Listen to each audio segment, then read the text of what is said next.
you had no idea whether I was this psychopathic liar who was trying to steal all your money, right? Like, you had just met me over the internet. I could very well run away with the money. Hello, everyone. Welcome back to another episode of the Abundance Psyche podcast. I'm your host, Sudeshna, and today I'm with my lovely friend, student, Divya Madhur. Divya is a rock star marketeer. She is a spiritual healer. She's also a TEDx speaker, and I cannot wait to dive into this conversation with Divya. Hello, Divya. How are you?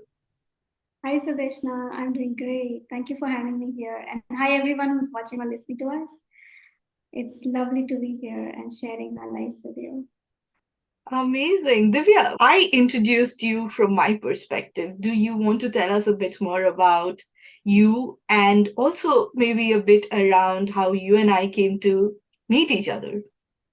That was very interesting, actually. Yeah, a little bit about me is this that I am a business owner. It's a small little business that I have, and I inspire people, enable people to create their best lives with the very belief that we are co creators with the universal energy of creation of our lives, of whatever we want in life, however we want our lives to be, the dreams and stuff. So I basically that part of people in themselves that they can create the life that they desire, overcoming their limitations and stuff. So this is primarily what I do with my little business. And how I met Sudeshna is this that we both a program from a business coach called James Wedmore, and we both respectively at different points in time bought his program, which is a very deep dive into business mastery. And we just one fine day I started to follow her on Instagram from a promotion from James, and something led me to also speak to her one on one. And once I started speaking to her, I felt like there was a need in my life arising to take her services. And at some point in time, I signed up with her, and I have had amazing results from that sign up, which I'm sure will come through this during this podcast because I'm just so damn excited and super excited about what has turned around. Yeah, so I didn't want to make it short. I just couldn't contain my excitement. Oh my goodness, I did not realize that you followed me from one of James' share outs. I thought we were a part of his community, so that's how you know me. I did not realize that he had spoken about me at something. So, yeah, very interesting. And I can't even begin to fathom what you have gone on to do. Like, your case, I always say, is one of the most magical cases that I've seen. But Divya, you and I also connected, I think, at a very soul level, talking about this concept of abundance. And we were just having this conversation as to why did I decide to call this business the Abundance Psyche. But shall we dive a bit more into this concept of abundance and what it means for you and what it's done for you in the last few weeks, months, years? Well, interestingly, abundance is a word that was not known to me a few years back. I had never heard this. And now all I understand or I talk about is abundance precisely because I feel that the way my life has unfolded in these many years is so full of abundance. And when I say abundance, or when I mean or what I feel when I say abundance, is really not about just the money or the cash or the wealth. It's so much about so many things: the friendships, the support, the health, the amount of peace available, the beauty and the synchronicities that happen literally every single day, the miracles that unfold every day. And it's like I think about something, either if I think about a person, the person in front of me, if I think okay, this should have worked this way, and suddenly that thing is in front of me, that thing has happened in that way, or something has turned off, or it's just like magic happening. It's like things are just happening. And I feel that's really the truest sense of abundance, which includes the aspect of money and wealth as well at the same time. I'm not ignoring that in any way. I'm not trying to say that you put the money aside and then call everything else abundance. I'm totally saying that you call money the abundance. But that is one of the aspects of it. Abundance is so broad and big, not just restricted to the aspect of money, from my experience again. Right. Amazing. And do you want to share your specific example that you would telling me about abundance and how you started working with abundance in the last year or so. Well, interestingly, I think there have been many examples of how abundance has opened up for me in past few years. One example that keeps inspiring me always is when I was looking to buy my car. And I would go from, I mean, I had the idea of buying the smallest car there was possible on this planet because I thought that's all I could afford and that's all I could manage. And then another one was the fear that I always used to have, which was developed by who's not in my life anymore, that I could not drive. So I thought, okay, if I got the smallest vehicle possible, even if I bang it somewhere, the damage or the expenditure would be very little. So I guess I was coming from a lot of lack mindset, a lot of limited mindset. And of course, abundance is the opposite of that. And when I started to go to showrooms, I started with the smallest car there was possible. And I just had this whole thing like as if somebody kicked me on the backside and said, get out of this place, go to the next one. And this literally happened to 5 car showrooms. I was kicked out of every single showroom and I was taken to a premium car showroom. And I was standing outside this and I'm like, what am I doing here? The budget that I'm thinking of, I can't even buy half the car of what these guys sell as their starting car. And I had no idea. Something in me said, go ask for the price list. I just like an idiot walked into the showroom, got the price list, and came out. And I have no idea how that worked out. But today I drive that car. It's been almost 4 years now. I own that car. I drive that car. I'm paying the EMIs on that car. And I'm more than grateful of that abundance that has come into my life. More like I'm just full of the abundance that it came. And I think that was the biggest movement that I felt for the first time ever of a thing that I could not even see. It was not on my vision board, it was not on my dream. It was totally told to me that I deserve this. And that's abundance that I saw. And it's unfolded in so many ways. Like even when I was recently dealing with some difficult financial situations in life, and I was looking out alongside my business, I was looking out for work. And again, coming from, we always, the abundance is a journey from lack to abundance. It's always like coming from scarcity to abundance. So of course I was in scarcity mindset thinking that, oh my God, how will I manage? How will I do a job which will demand this of me, that of me, and I have a family to take care of at the same time. I mean, they won't pay me what I want, and I don't like certain aspects of the job world anymore. And I'm like, okay, I don't want to do this. Then basically there's no other option. And I think that's it. Around the time when I reached out to Suresh and I said, okay, I've been seeing your post. I wanted to talk. And then when we met, we did meet over a conversation and then for her to understand what I was looking at. And then once we spoke, there was something about the connection. Like she said, we connected on the soul level. It just felt right to be doing this with her. And in that process, I did not have the money to pay her. And I didn't know how to find the money to pay her for that work that she was supporting me with. And then eventually I found someone, I asked somebody that could they loan me the money. This was just somebody I know from my work in mental health. And this person was happy to loan that money to me. And I had loaned that money without a date of return. I said, I don't know when I will return this to you, but I will. That's a promise I can make. And I paid her. And when this lady was paying me that loan, she said she felt so abundant. When I received the money, I felt so abundant. And when I paid Sudeshna her money, I felt so abundant. So already the cycle of abundance had started. And I think few days, months into the process, I actually found a full-time role, which is soulful. I do not want to go to corporate. I'm not in the corporate. I work for a social organization. I work from home, which means I can take care of my children, I can take care of my house, I can take care of everything else it needs because I'm a single mom. And for me to run everything can sometimes get overwhelming. So I'm working from home. I'm doing the work I love. Like she said, the marketing aspect of it. So I'm doing the marketing part of my role. I did not want to really compromise and do anything else. This is what I love. But then I am working for a social organization. I am at the same time taking care of my family and I'm not compromising on what I should be paid. I am earning what I wanted to be paid. I am receiving what I wanted to be paid. So this was in so much beauty, the way abundance unfolded.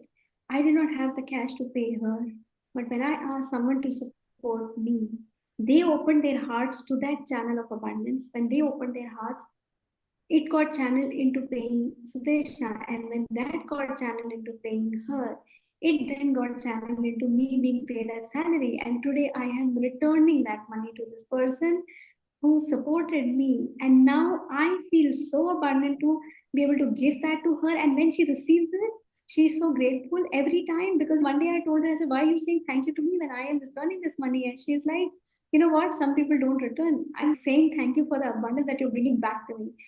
And it's so amazing to experience abundance.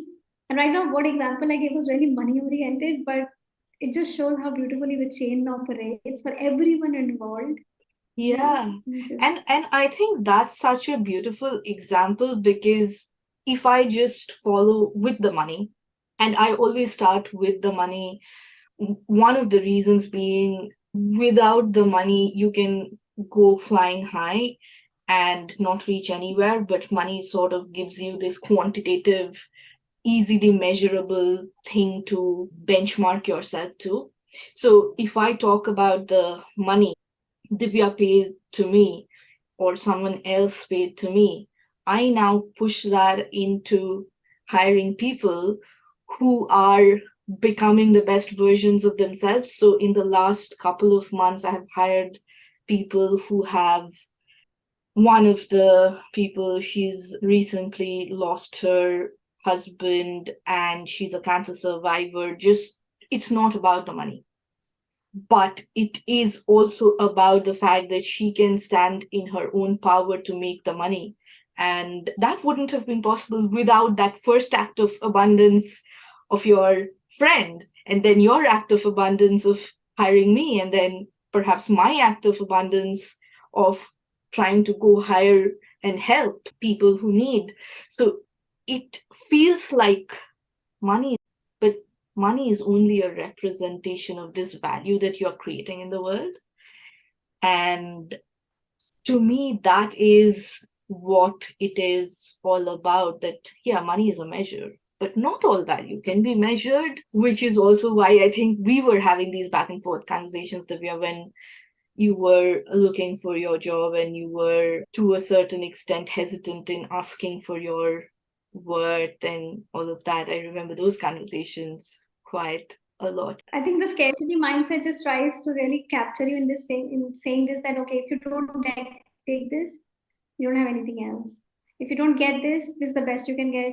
Things like that. The scarcity mindset, the limited mindset that hasn't seen growth as yet, will keep telling us stories. And then there is that leap of faith really is needed in order for that movement. Like to give you like the two examples that I spoke about. With the car, I didn't know where I'm going to pay the money from. I did not know, quite literally. But today I know I'm paying that money. I did not know how to pay Sudeshna or how would I pay that person back from whom I took a loan. I did not know if her services worked or not, like Sudeshna services worked or not. But this was all faith. There was so much faith. Okay, that I am making a promise to myself to give myself the best. When I make that promise of giving abundance to myself, automatically it flows into the system in different ways.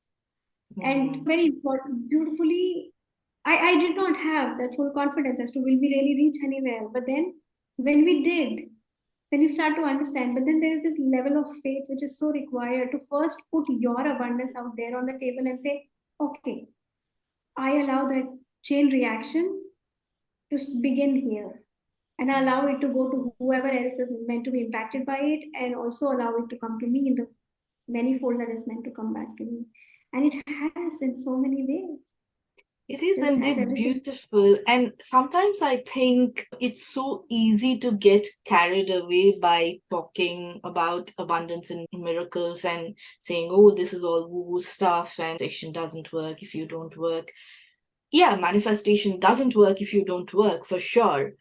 But also, I think the bit, the way you mentioned about faith, you had no idea whether I was this psychopathic liar who was trying to steal all your money, right? Like, you had just met me over the internet. I could very well run away with the money. That is absolutely 100% true. But equally, I think it is also the faith you had in yourself that you will be able to make the best of putting your investment in. and the amount you grew, the amount you put in. Like, I work with a lot of students. Does everyone get a result like yours? Probably not. Do most people get it? Yes, 80%, 90% of the people get it.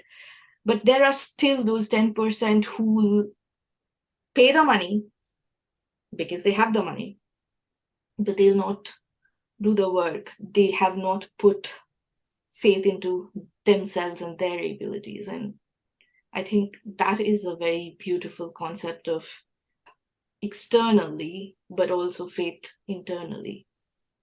Very true, very true. In fact, very much parallelly towards this, initially, when I bought my car, initially I used to think that I will end up killing myself or I'll end up killing someone else or I'll damage my car.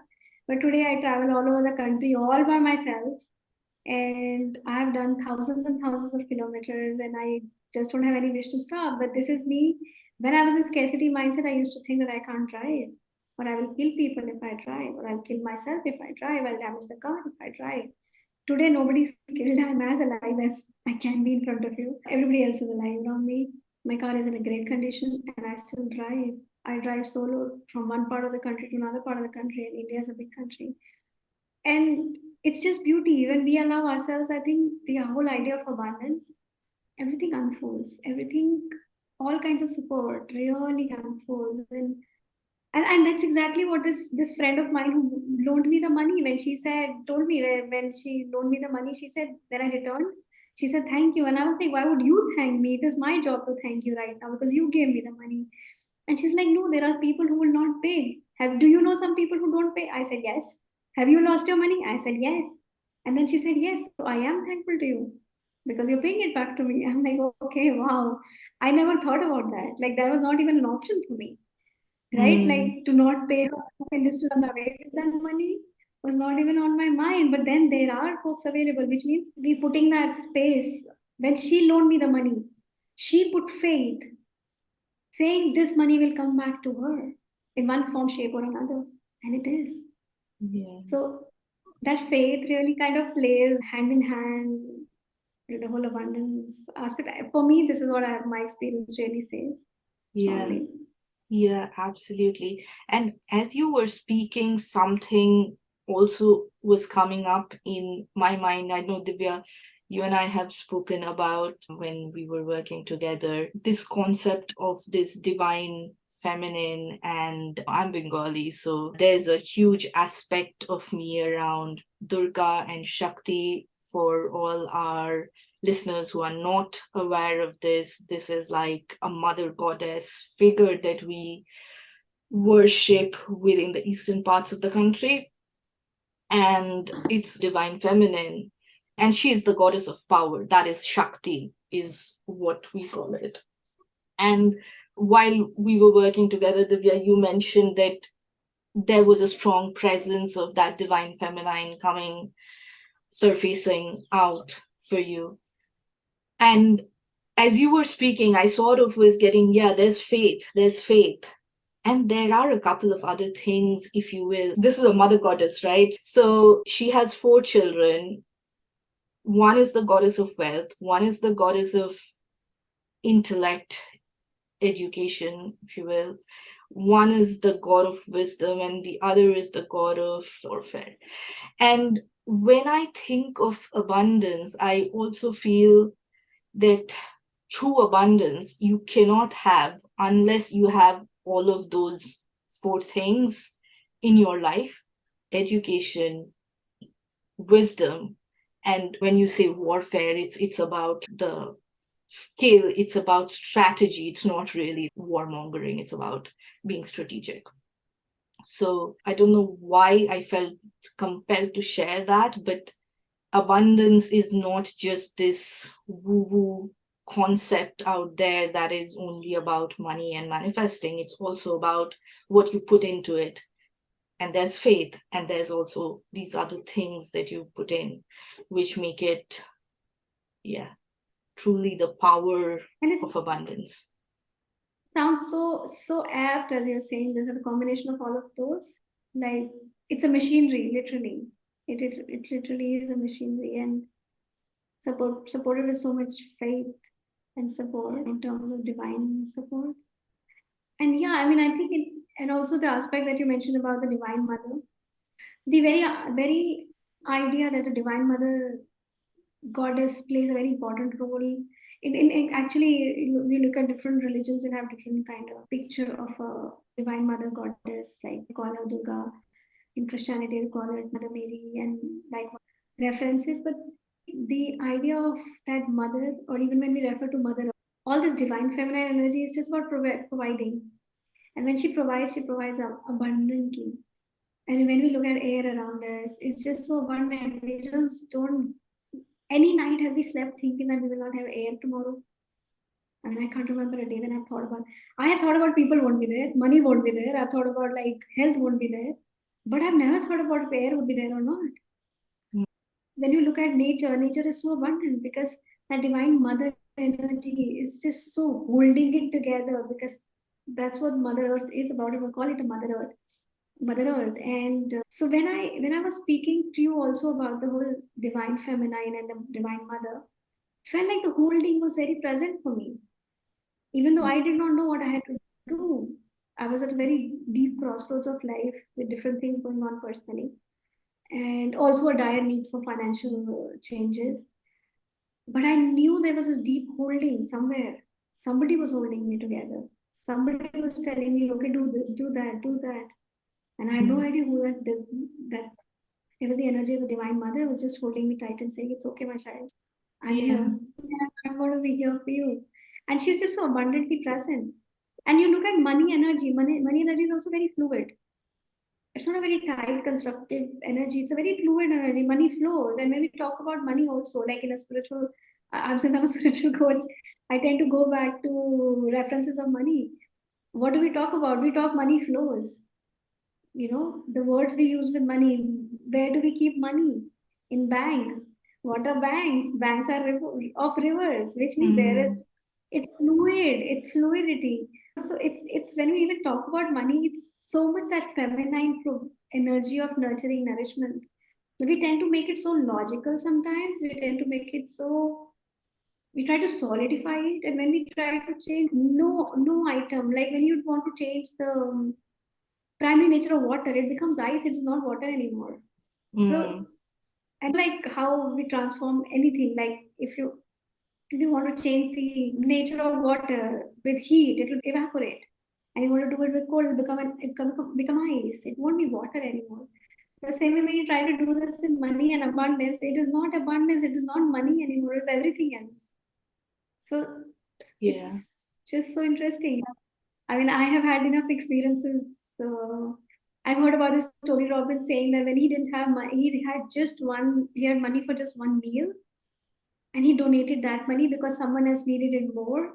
And just right after, he received thousands of dollars. And this is, I think, when he's saying this context, he's probably talking about $7 to $10 that he had in his account, and he gave it over. That was what he had, and he gave it over to someone who needed it more.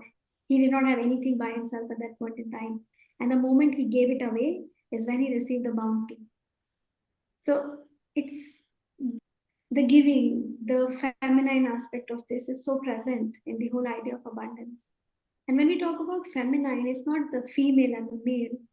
It's just the energy of giving, the energy of nurturing, the energy of nourishment. Yeah, no. So one of the things that I've been very present to of late has been, we have war in the world, we have drought in the world, we have people dying of hunger, and so on. But when you look at nature, it's like, have you ever seen an animal want to finish off their food even after they are full because they are afraid that it'll go waste? No, you don't. Yet here we are as human beings, we tend to always be overprotective because we think that nature doesn't have enough. Well, nature has more than enough. It's just that nature doesn't have enough for our greed.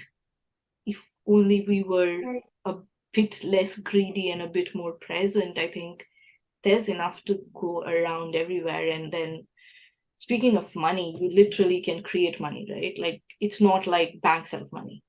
You can create money. If you provide value in the world, you are creating money. That's it.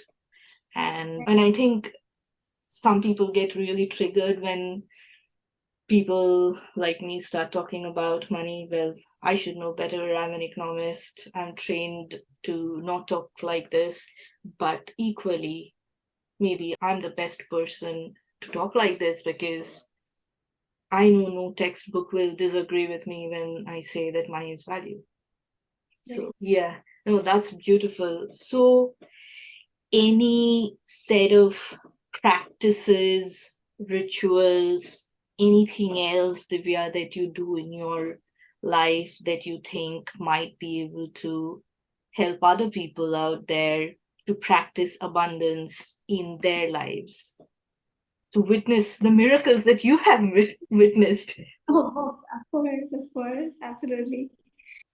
There are quite a lot of things that I do, but I think something that really, really, really is very helpful is just thanking universe, whatever you really relate or believe in. You can say God, creator, universe, anything, that energy of creation precisely that we can't see, but we know there is something. There is something. Thanking for whatever is there because we always have abundance. How much ever lack we may feel, we always have some abundance in our life. Like I said, the abundance of air is always available, even if there is no food on the table. There is, I know at that point in time we can't focus on that, but even if you're able to thank for that air that we're getting to breathe, because the most important thing we have is our breath. So there's abundance of breath. Do we think about the next breath we have to take? We don't, because you know it's going to be there. So these are things we definitely take for granted, but when we take them for gratitude, it really changes what happens in our life. So I think I have just become this person who is thanking every single moment with whatever's going on. Sometimes I'm just thanking for the lessons because some experiences haven't been great, but probably been painful, but they've taught me some important lessons. So I would rather be grateful for those lessons than be sitting and repenting on those experiences. So I think that's one very important practice. The second practice I would say is give. Give before you ask. Very important, very, very important. You want to build healthy relationships, first give it before asking for it. We are really trained into expecting, but we have to start offering. And expectation stops. When we stop the expectations and start to offer from a deep feeling of love and gratitude, things will automatically show up. And I cannot vouch for this enough. I mean, it is so amazing. Every single time I have taken a small action, even if I didn't have much, even if it had probably $5 or $10 to support somebody, I would give it, and just then a bounty would show up. And there are days that I did not have probably even money to pay for a single meal. And I would just do something of giving at that point in time. And suddenly somebody would pay up. So universe is always here supporting us, taking care of us. We can't see like a physical person or thing around, but there's somebody always taking care of us. And that's the true abundance. That's really is true abundance. Just knowing that we're taken care of, our needs are met. Two practices that I do literally daily without even realizing now they're part of my life is gratitude and giving. That's Um, beautiful. Unconditionally giving, not giving. When we give for returns, it's trade, it's not giving. So That's remember, when you're investment, giving, right? Like, yeah. exactly. A lot of times we give to someone and we're like, oh, I helped you yesterday, no, today you must help me. Then that's not giving. You did not give there. You traded or you invested for it to Mhm. come back to you. So I think it is, yeah, giving is just very unconditional that way. That is beautiful. And I think one of the things that I have personally picked up from James is actually those two things. One is gratitude, like every night before going to sleep, even if it's not writing it down, just be thankful for a couple of things in life in the day. And I'm sure if you can't think of two things that you are grateful for, I mean, you ungrateful little thing, right? Like I can go on a different tangent with that one. And then giving, right? Like explain the fact that I hire someone immediately in the next month from somewhere I get a client. Like can't explain that. I cannot explain that. It's not even like I advertise that month and that's why I get a client. but somehow the universe has your back and the back of your bank account. So yeah, it's very strange and very interesting and miraculous. So yeah, with that, be abundant. Thank you so much for being here, Divya, and sharing your journey and your story with us. Honestly, Thank yours is one of the most miraculous things that I've seen. And yeah, for all of you listeners, if you want to share your stories of abundance with me, please feel free to drop me an email on sudeshna at theabundancepsyche.com. And if this podcast triggered you a bit, even then, I would love to know about your comments, experiences of listening to this. Send me an email, love to chat, and thank you so much. Thank you, everyone.